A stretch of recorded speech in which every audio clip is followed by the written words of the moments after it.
Premier jour de la semaine, mesdames et messieurs, bonsoir. Très heureux sommes-nous de vous savoir nombreux à nous suivre dans le bulletin d'information. Sachez que l'ONG Olowosho Culture et Solidarité a célébré la 10e édition de son rendez-vous culturel Olowosho Culture ce samedi 17 décembre 2022.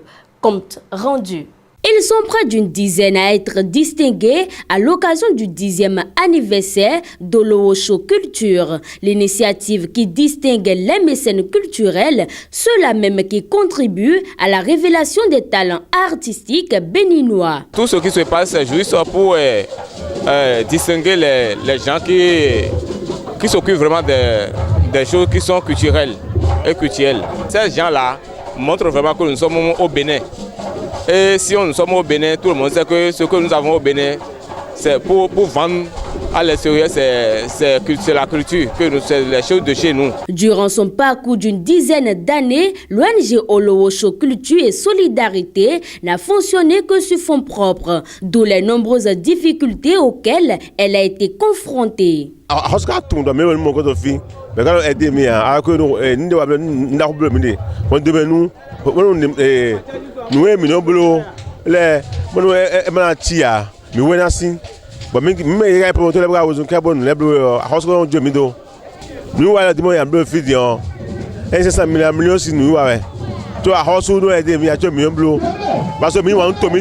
Au-delà d'une festivité, cette nuit de reconnaissance dédiée à ceux qui font la promotion de la culture béninoise a servi de tremplin au promoteur qui a lancé un cri de cœur à l'endroit des autorités du secteur.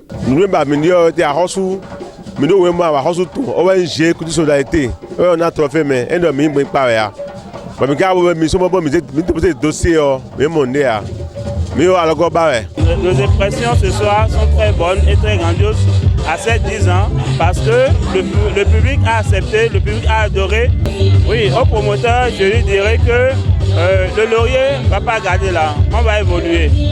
Et aux entreprises de la place, c'est que déjà demain, d'accompagner M. Adewale Gisner dans son mouvement.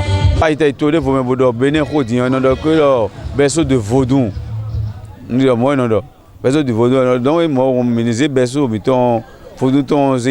Le prix de cette édition a été dédié au directeur du livre, Blaise Chichao. Très ému, il rassure les organisateurs de son soutien pour les prochaines éditions. J'ai été heureux de savoir qu'il continue toujours son événement parce qu'il y a plusieurs acteurs culturels, plusieurs promoteurs culturels qui commencent des activités ou des initiatives et qui abandonnent après.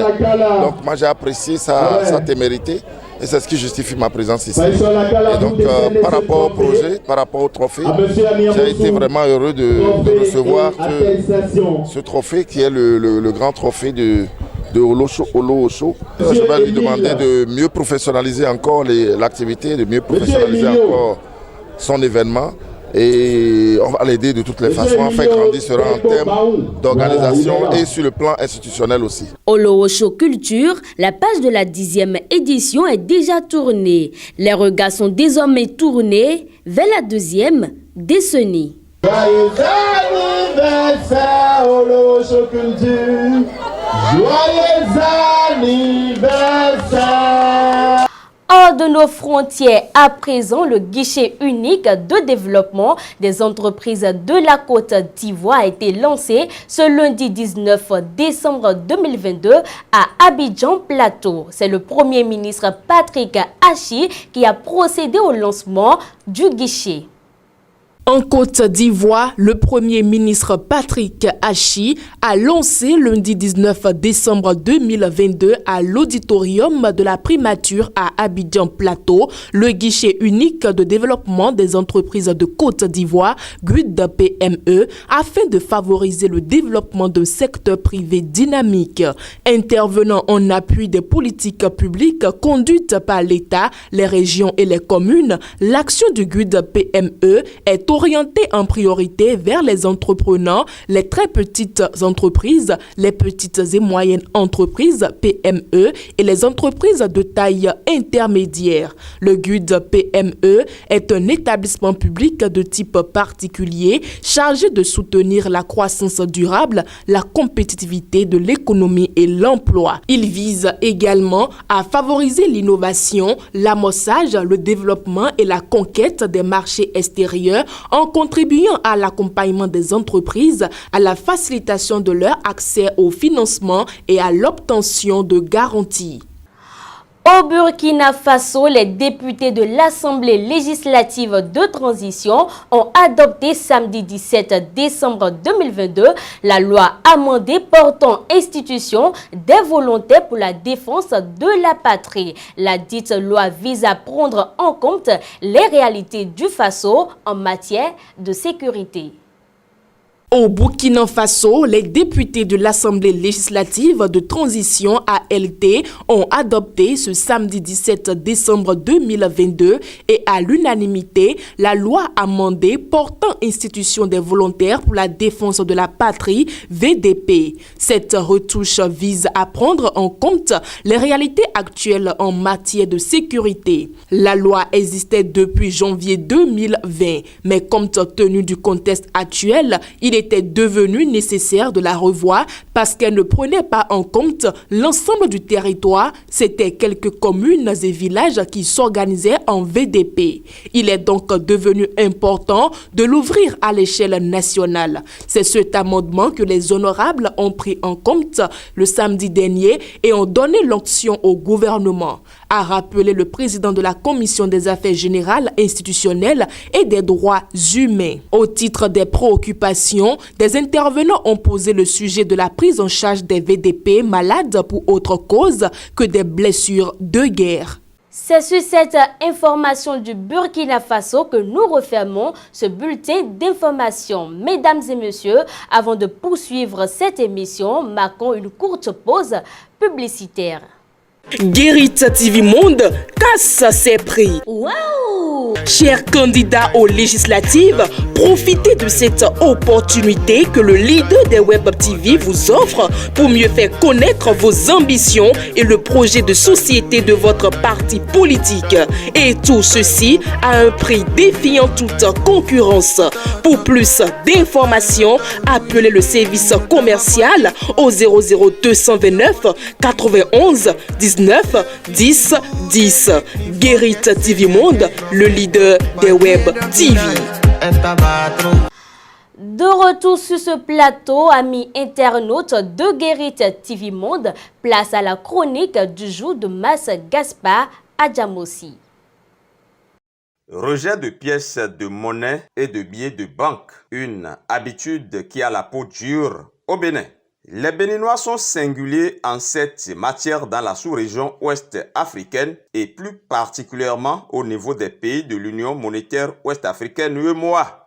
Vous pouvez banalement vous retrouver sous les bras avec des billets de banque et des pièces de monnaie que tout le monde, commerçants, acheteurs et autres, refusera de vous prendre sous différents prétextes.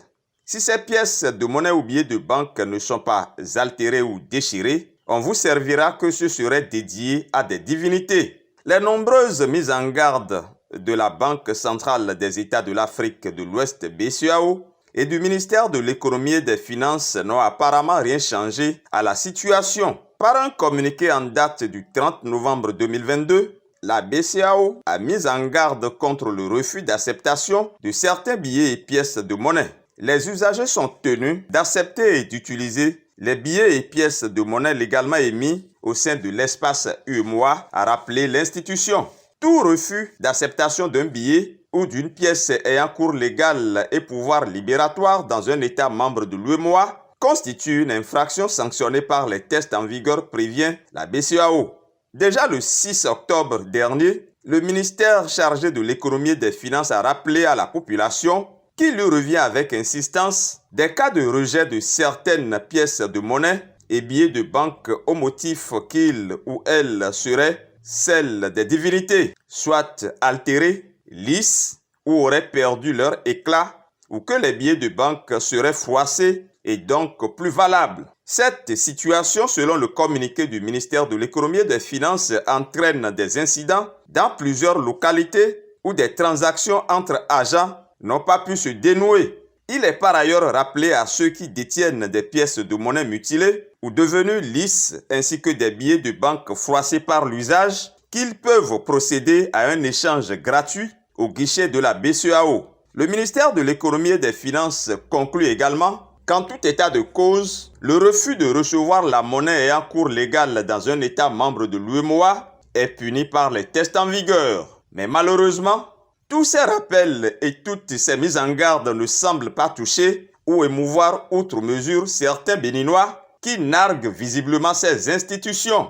La pratique qui consiste donc à rejeter des pièces de monnaie et des billets de banque sous différents prétextes se poursuit allègrement et plusieurs Béninois se retrouvent avec des pièces et des billets impossibles à dépenser. Le ministère de l'Économie et des Finances, la Banque centrale des États de l'Afrique de l'Ouest et toutes les structures concernées ne doivent-ils pas passer à une autre étape pour décourager cette pratique qui a visiblement la peau très dure chez nous au Bénin? Les étrangers se surprennent généralement de ces habitudes chez les Béninois et les Béninois qui sortent du pays se retrouvent rapidement confrontés à la réalité qu'on ne rejette pas une pièce de monnaie ou un billet sous des prétextes qui ne tiennent pas la route. Vivement un changement de mentalité et de comportement chez les Béninois. Mesdames et messieurs, comme de coutume, nous recevons à présent pour vous dans le forum de discussion Charles Albon Daoui. Charles Albon Daoui, bonsoir. Bonsoir Evelyne Dosso. À travers une modification du code pénal, les députés autorisent la Criette à juger les militaires qui refuseraient d'aller affronter les djihadistes. Une mesure de dissuasion selon vous? Oui, une mesure de dissuasion, mais également je dirais que c'est une menace.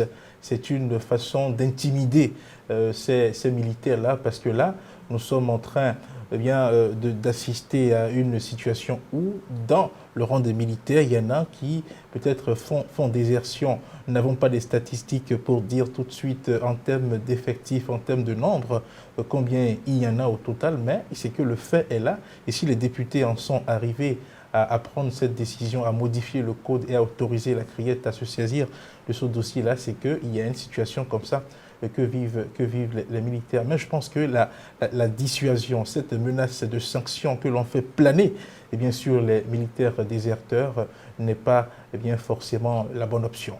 Alors si la dissuasion et la menace de sanctions ne sont pas la solution, qu'est-ce qui est la solution alors selon vous? Vous savez, quand on prend un corps comme celui des forces armées béninoises, il est vrai que quand vous intégrez un tel corps, vous entrez dans un milieu où il n'est pas facile de sortir. L'on comprend que l'on veuille prendre des mesures pour éviter que les gens décident du jour au lendemain de ressortir de ce corps-là, ça se comprend.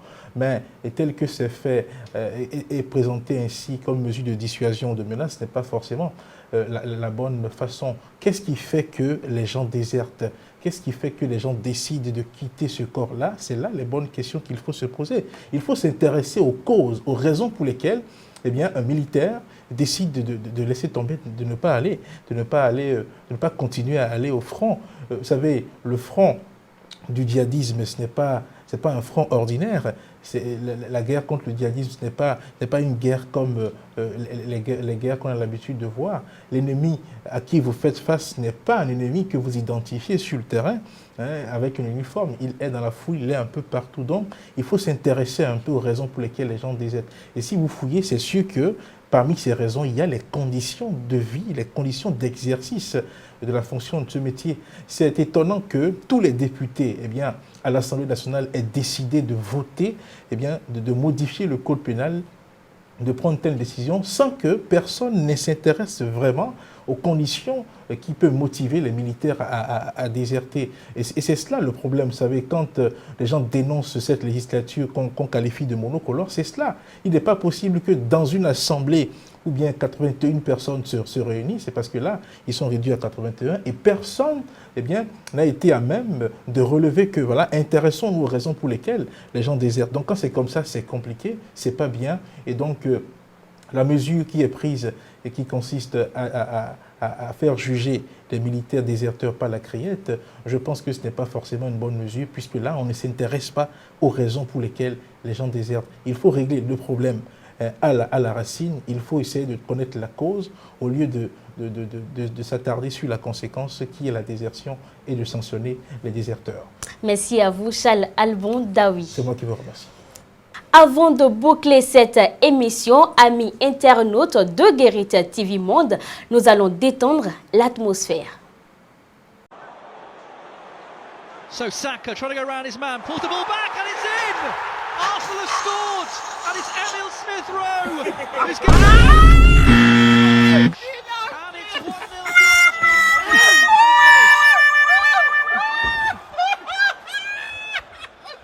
Ramsdale got away with that one, jacketed well. It was not a good ball to him. Arsenal breaking, Smith-Rowe again. Fidèles internautes de Guérit TV Monde, sachez que quand on ose, on se trompe souvent. Mais quand on n'ose pas, on se trompe toujours. Ainsi se referme votre émission Tour d'horizon de ce lundi 19 décembre 2022. Merci d'avoir été des nôtres et à très bientôt.